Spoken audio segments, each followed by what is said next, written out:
women just aren't funny. And why is that? Ugh, you know. No, seriously, like, I'm intrigued. Tell me why. I've just never found a woman funny whereas men tend to be. Okay, so tell me a joke. What? Tell me a joke. Make me laugh. Well, So we're going to talk about why men are funnier than women, why a lot of women aren't funny, et cetera, et cetera, et cetera. Just my views on it and things that I know as a guy that is fucking hilarious. You gotta go get them, bro. You gotta go get them niggas, man. You gotta go get your get back. Boy, if you don't get your Bethlehem from despicable me looking. Everything on your body type, get your type clothes wearing ass back. Captain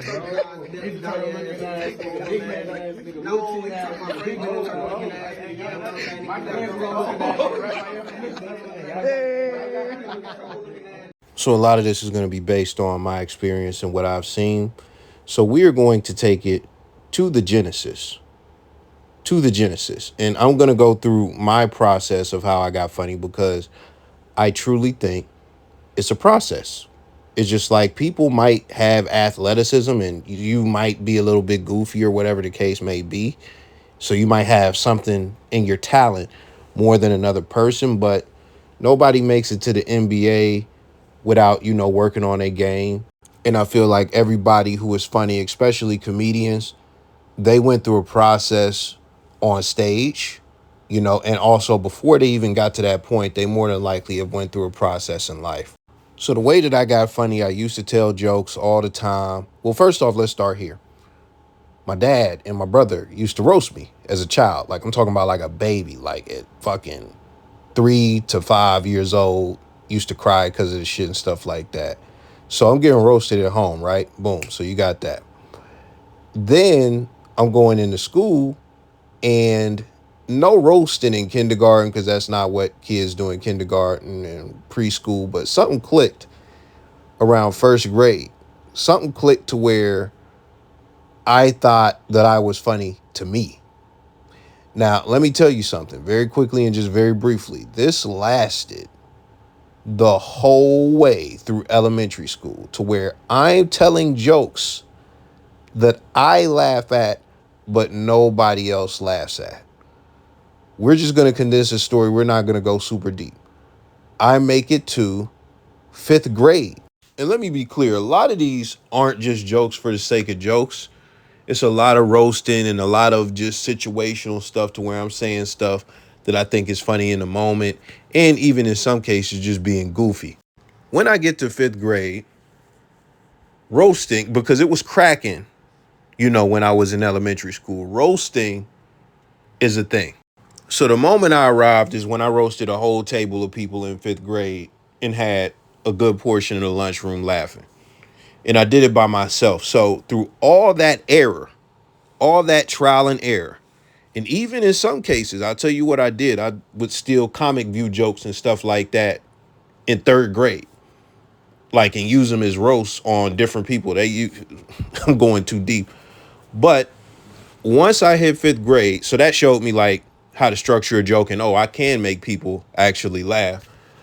But once I got to 5th grade and roasted all them people, like, it was a wrap from there. And I was constantly doing that.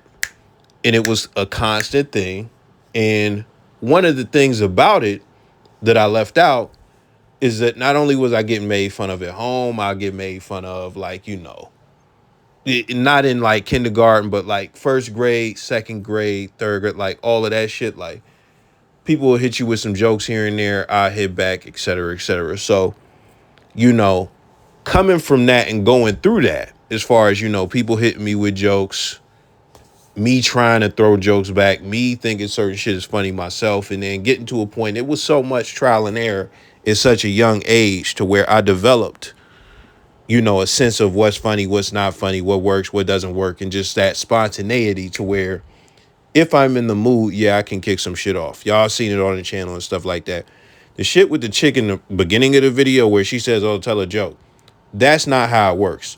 When you do that, a person is either ready and they're in the mood to do that, or if they're a comedian, they actually have a joke, or you're going to get something forced. You're going to get something forced. In a lot of cases, what people do, because what roasting puts you on the spot to do, you have to force yourself a lot of times. I'm fucking 37. I don't have to force myself to roast or force a roast against somebody that's like, that shit is high school shit. Nobody is just running around roasting you every day, bro. Unless you like a fucking comedian, you around a bunch of comedians. Nobody's doing that. But in high school, you definitely got to do that. So boom. I just say that to say I went through a process. And this is the thing about that process. You ready? Most of that process was amongst boys. Most of that process was amongst boys. There was rarely girls who got in the ring and just would throw jokes at you. And even if you threw jokes at them, they either couldn't take it, or they want to fight you, or they want to get nasty and mean, or some other dude want to step in, etc., etc. So they got a whole shield of protection, and just they get too emotional. So you got those aspects. Really don't know too many chicks who was like good roasters or anything like that, or who engaged in it consistently. But when it comes to dudes, a lot of dudes engage in it consistently. Guess who didn't engage in it as much? The bullies. Nobody's gonna roast the bully too crazy because he's gonna fucking beat him up. So these are not the funniest people. But I would say a good chunk of dudes, I wouldn't say the whole, like, but like, if I had to give a percentage, I'll say something around 40%. 40% of boys was roasting. 40% we roasting, bro. We roasting each other. We having roast battles. I had to figure out through that trial and error process, oh, there are certain people who not only can't joke as far as certain dudes, but they can't take a joke either. And they consider everything hostile, and they will hate you for the rest of their fucking life. They will really, over some, like, I also learned that, you can't joke about certain things that people can't change, or that are hard to change. Don't joke about a motherfucker's teeth.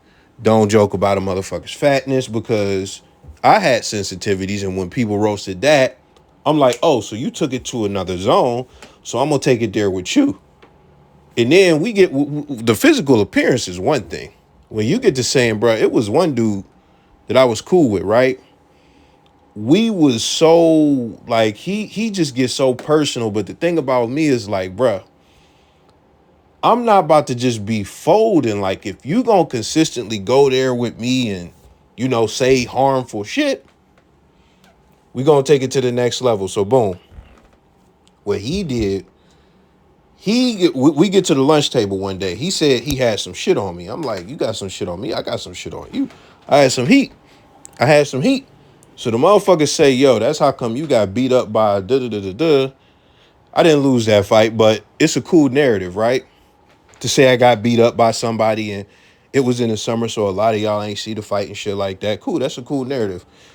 But yo, my dude who is out of school is your. He really at your crib.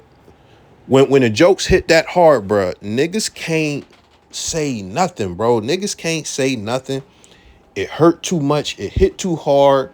And motherfuckers, you can see, bro, niggas can't laugh at shit like that. So when you somebody that has been in the joke trenches like that, and you really like, bro, you're going to get funny. Women don't go through that process. They don't go through the fucking pressure cooker, through the fire when it comes to telling jokes. Most of them don't. And even if you are a woman, you would have to be amongst mostly dudes in a group of dudes to cultivate that. And none of them, you would have to be pretty smacked to where none of them really want to fuck you. Because them wanting to fuck you is going to make them hold back, and it's going to make some of them other ones protect you. That's what it, so it's so many things that are obstacles in the way of a chick getting that, humor and stuff like that. Now, I'm sure it can be developed different ways. I'm pretty sure different people have different trajectories and stuff like that. And even if you are funny, doing actual comedy, that's going to be a whole new process, regardless how funny you are. You're not going to come out and kill it the first time you get on stage. So I believe that there is a process that a lot of dudes who are actually funny go through that just doesn't exist amongst women. And the other thing I have to say about a funny chick, if she's going to be funny and et cetera, it's like, you can't really joke on the women that you're talking to because they are sensitive. Now, being that you're a woman, nobody, as far as another dude, is going to come to their rescue or nothing like that. But, you could ostracize yourself from the friend group for telling too many jokes, for being too fucking offensive to too many women in the group and stuff like that. So it's like, no matter which way you cut it, women are not going to get that same experience. Now, this is another very important point that I'm going to touch on. Validation. Women don't need to be funny. They don't need to be funny.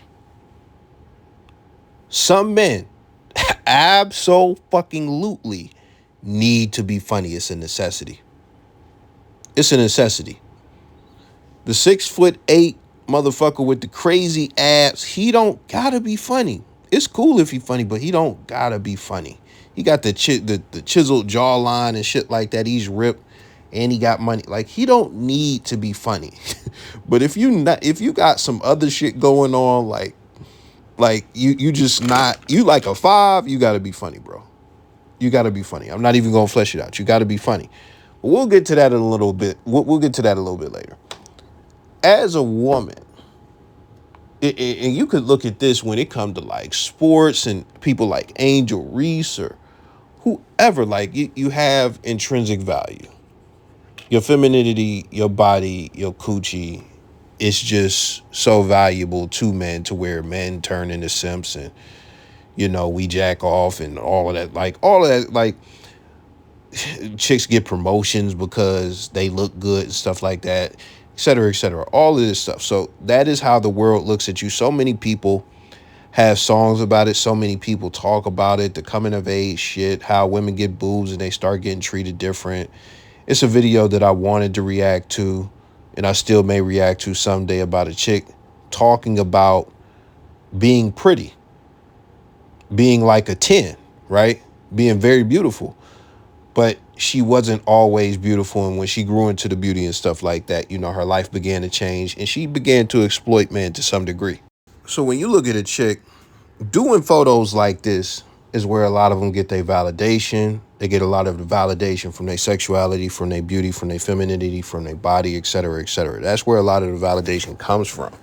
So that is one of the reasons why you don't see a lot of women, like a huge abundance or the same amount as men, just pushing and striving to be great in general. Yes, and let me just get this out the way because I haven't said this yet. Yes, there's some funny women out there, right? Yes, there are some women who push and strive to be great. But it's nowhere near the amount of men who push and strive to be great or the amount of men that are funny. So you got to think about it. Women don't really have to work to get validation. They don't really have to put in any work to get any validation. And their self-image and their sense of self and all of that, a lot of it is linked to their sexuality and stuff like that. Now, when we talk about men, there are a lot of men. I won't say a lot of men, but it's a good chunk of men who they get a lot of their, personality, validation, everything, just their whole self-identity from getting bitches. Listen, it's cool if you get bitches. That is one of the worst things that you could have going on. That is one of the worst things. In some cases, those are some of the worst people. Just keeping it real. Like, you have no substance about you. All you do is get bitches. And that's the main focus. Like, that's your main focus in life. Like, that shit is crazy. But going to men, we get validation from different things. And we derive, our self-identity and validation from different things. It's typically linked to skills that we have to earn, crafts that we have to get good at, et cetera, et cetera. Perfect examples is like basketball. Comedy by itself would be one. Any type of athletics, the video games, 2K or Madden or any type of video game, because they play those competitively right now and stuff like that. So people are definitely getting validations from being top gamers and going to college for gaming, getting scholarships and stuff like that, or even just being the hottest motherfucker in the chat, whatever the case may be. Being a social media influencer, lifting weights, being strong, being one of the strongest guys at the gym, knowing how to fix computers, knowing how to fix cars, knowing how to do, plumber work or HVAC, digital marketing, et cetera, et cetera. All these different things that are typically skill based. And what is one thing that they call that in the manosphere? They call that your purpose. The thing that you were striving to do, striving to be, et cetera, et cetera. And there's typically going to be a skill involved when it comes down to it. And even if it's not skill based and it's something like philanthropy, so you want to make the world a better place and you just be giving people shit and da da da da blah blah blah, it's still something that is not intrinsic. It's action based. It's something that you have to do, not something that you were just born as or something that you just are. And there are some daddy's money ass niggas who take pride and their whole identity come from who they dad is or who they family is and shit. Definitely. When you get to them super rich motherfuckers, it's definitely the case. Or even on some gangster shit, motherfuckers got a gangster ass family, like that might be where they get their identity from, and they ain't ever did shit. But for most men, we don't have that intrinsic value to where it's just like a boom. We grew titties and now we're the shit and we just feel entitled to everything. So typically has to be cultivated. And it's not connected to anything intrinsic. So when we look at that and we talk about comedy, and when I talk about comedy and just being funny, you can also take that and apply that to whatever your purpose is, whatever your passion is, or whatever the case may be, as far as something you do or something that another man does to where they do get validation. Validation from this makes you feel more confident. It makes you feel like this is where you belong. This is what you should be doing. And this is what people like you for. Shit, you even like yourself from it. You are very immersed in it. And that immersion, even if you are immersed in it, in a lot of cases, you want people to recognize the work that you were doing. You want people to recognize how good you are, how good your body is if you fucking lifting weights, how good you are at 2K, Fortnite, whatever the case may be. You want people to witness, experience, and acknowledge how good you are if you're a fucking DJ, whatever the case may be. And there are some cases, the things that you get validation for have nothing to do with women, and women don't care. Just like the HVC shit or the plumber shit. And you just so good at that craft, like, oh man, you good with the computers, whatever the case may be, right? So when we get past that or we get outside of that, we then get to validation from women, right? I just mentioned a lot of things that don't carry over as far as women validating you for them, right? So certain things that women will validate is like you dressing well, or you being confident, you being popular, you having a bunch of bitches, you being a high status guy that can, give them access to different things, like get them in the club for free or whatever the case may be. So yeah, like women have a whole different set of things that they validate men for.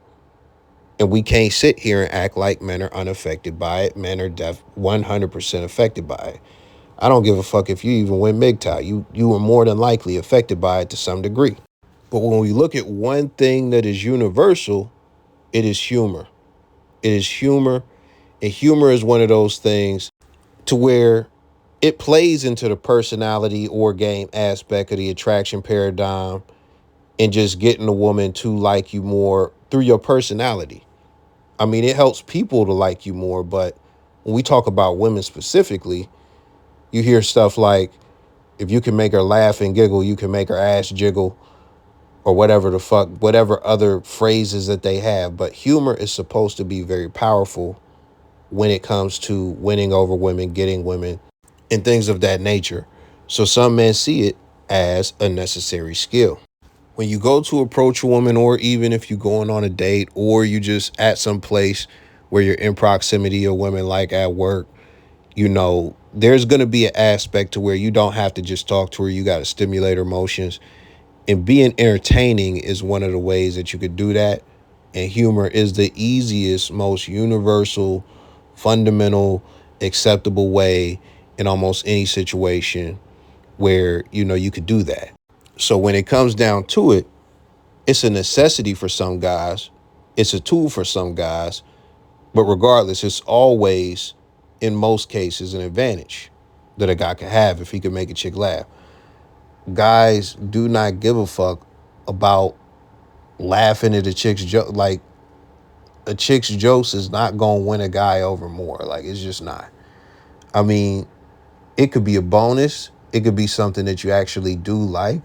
It could be something that you do value as far as the chick's specific personality.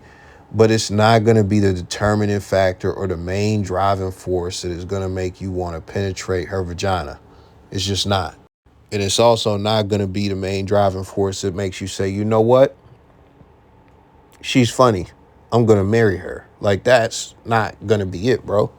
It's not going to be it. So when we talk about women, they don't have any need for that when it comes to men. So we already touched on when it comes down to, they don't go through the process to be funny, but they also don't need humor or any skill really for male validation or just validation in general for the most part. Because again, if we look at something like The Job, a chick could be going up against somebody who is very well qualified to get a position. And she could get the position just because the guy who's doing the hiring and the fucking promoting, he wants to suck a titty so bad. He just loves how she looks. And he just wants that favor to where it's like, okay, I can get closer to her if I do this. And she could also fuck with me because I got to move up. So like, that doesn't happen anywhere near as much for men. I'm sure it happens, but it doesn't happen anywhere near as much for men. So even if you're looking at that, she's not better than the guy, but she's getting validation for a job that she's not better than him at. And it's because of her beauty or her femininity, her coochie, whatever you want to call it. So that is another reason why women are not funny. Listen, I'm going to keep it so real with y'all, man. It's been a minute since I recorded on this. It's been probably a week or something like that. So I'm finishing up the video as far as the last reason. So I don't know if I said already, there are some funny chicks out there. I'm going to highlight them at the end of the video. I'm going to highlight some women that I personally think are funny, But let's get to the last reason. The last reason that I would say that most women are not funny is because of the difference when it comes to senses of humor. Now, let me just break this down very quickly. When you look at different demographics, they have different senses of humor. And the reason that they have different senses of humor is because of culture, things that they're into, how they live their life, experiences that they had, et cetera, et cetera. So when you look at somebody I'll give you two examples. The Comedians of Comedy Tour, which you probably have heard of if you're white, you probably never heard of if you blackity black. But then you also have the Kings of Comedy Tour. Those are two different types of comedians. You got one that's okay, when you look at white comedy or white comedians, the white population is so vast that they have different subsectors of comedy. It's not all the same. This is another example.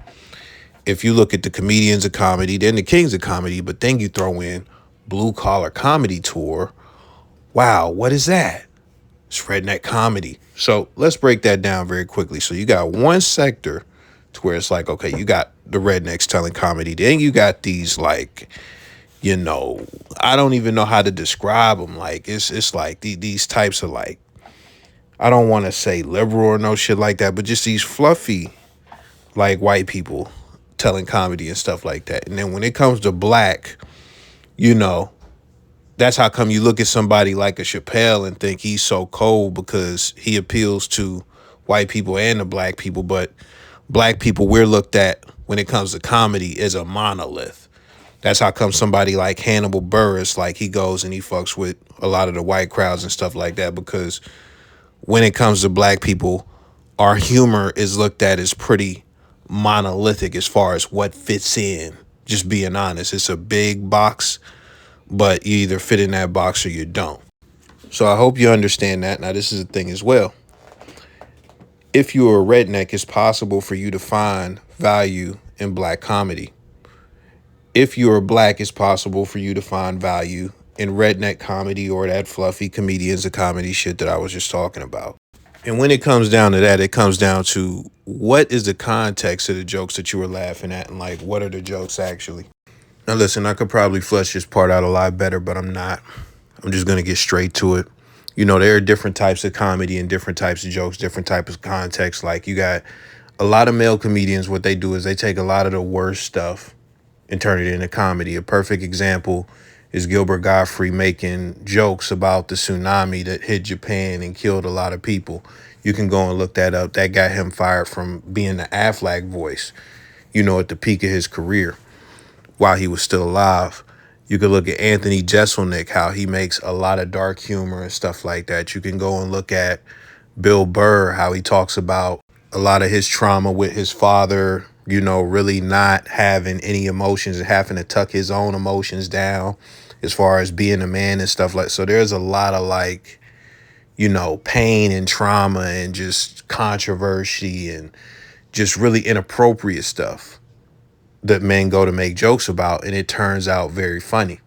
Now, there are women who do this as well, but I'm going to make two very quick points so we could just get this over with. So the first thing is, I personally think that the bar for what women find funny in general is not that high. So that's the first thing. We'll just get that out the way. The second thing is, when it comes to, what they actually find funny and stuff like that, I really can't even tell you, because I could have comedy conversations with a lot of dudes. When you talk to women, I don't have a lot of women that'll have comedy conversations. And I know a few funny chicks, like in real life. I know a few chicks who are very funny, but they not really like heavy into comedy or watching comedy or stuff. Like they just so happen to end up like that for whatever reason. And I'll tell you something about those chicks, right? Those chicks are typically masculine. Isn't that funny? But it's just a coincidence. But the third thing I'm going to say, as far as all of this, when you go and you look at CNN or Fox or just anything, like most of the time when you see people on the front lines of being offended about jokes, it's going to be women. When we go and we look at the Chappelle, him making fun of all the trans people and just the gays and stuff like that, of course the gays were upset, blah, blah, blah. But what have I always said on this channel that this might be your first time here?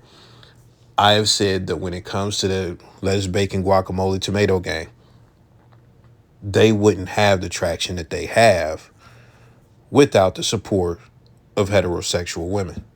They wouldn't have the movement without, because that's what it is. So they are the most potent voice when it comes to change. I'm not going to say they're the loudest, but they're the most potent. So, of course, they're frontlining, that whole shit against Chappelle for all the trans jokes and et cetera, all that stuff. Even against their own interests as far as sports and things like that, they frontline that, but that's kind of irrelevant. The point that I'm making is, when it comes to, you can go back and look at Patrice O'Neal on Fox News arguing about, whether Amos making the nappy-headed hose joke was appropriate or whatever the case may be. He was arguing against a woman. They are the main people who police the jokes. That's what it is. So listen, this is not the best fleshed out third section, but I think I gave you enough context for you to figure the rest out yourself if there are any blind spots or anything like that. We're going to get to some women that I think are funny and possibly even some that I think are funny. So let me just get a few legendary names out the way that really don't need no explanation. Monique back in the day, for sure. Some more. Cheryl Underwood, she just killed it on Club Shay Shay if you ain't see that. Shout out to Issa Rae and Quina Brunson, because they write good stuff. They write a lot of good stuff. Nikki Glazer is good on a roast. I'm going to just stick with the roast. The roast is good as far as Nikki Glazer. She be cooking on a roast. And when it comes to Just Hilarious, I would say the same thing. I've never seen her on a roast, but I feel like she is funniest when she is roasting somebody. I seen her roast her baby dad back in the day plenty of times. That should be funny. I can't speak on a stand-up for real. I can't. So when it comes to the mainstream, it don't go much further than that. But I'm gonna, give you a few more as far as people I like through social media, et cetera, who are on my playlist. They on my save folders and stuff that I really think are funny, or I've seen something that I genuinely thought was funny from them. So Catherine Ellis is definitely one. She do like the I don't even know what the podcast is, but she do the podcast like skits and stuff like that in the future. It's funny. She's funny. Nikki Howard is funny. I found her through Stevie Emerson content. Both of them are real funny. They do a lot of good content. She got her own channel and she do her own skits. She got her own production, et cetera, et cetera. You should check her out one time. Don't Call Me White Girl is fucking hilarious. I seen, and this be the thing, a lot of it be roasting as far as some of these chicks. Like, I done seen Don't Call Me White Girl on a live going crazy on a roast, and even on a podcast, she done had like different clips that done made me laugh. So I ain't gonna lie. Out of everybody that I mentioned, she probably the funniest to me. If she not the funniest, she like top 3, top 5, somewhere in that ballpark. She's up there. And listen, excuse me because I know I'm gonna pronounce this name wrong. Like Yao Ying Summers. I hope I got it right. I probably didn't, but yeah, she do like Asian comedy and stuff like that, and she has had some funny clips. She do good crowd work. I really fuck with comedy heavy, and she do really good crowd work. She got good time and all that. So, you know, I can't speak on her stand up like by itself without the crowd work, like her routines and stuff. But I could say the crowd work definitely get me to where I watched, multiple clips. Real good with that. So I just want you to remember, we didn't start out this video with absolutes like, oh, there are no funny women out there. Da, da, da, da. No, it's some funny women. But the thing is, it's a minority of women, just keeping it real. I ain't gonna do too much explaining outside of that. You got the video, man. Let me know your thoughts on the whole thing. I'm gone.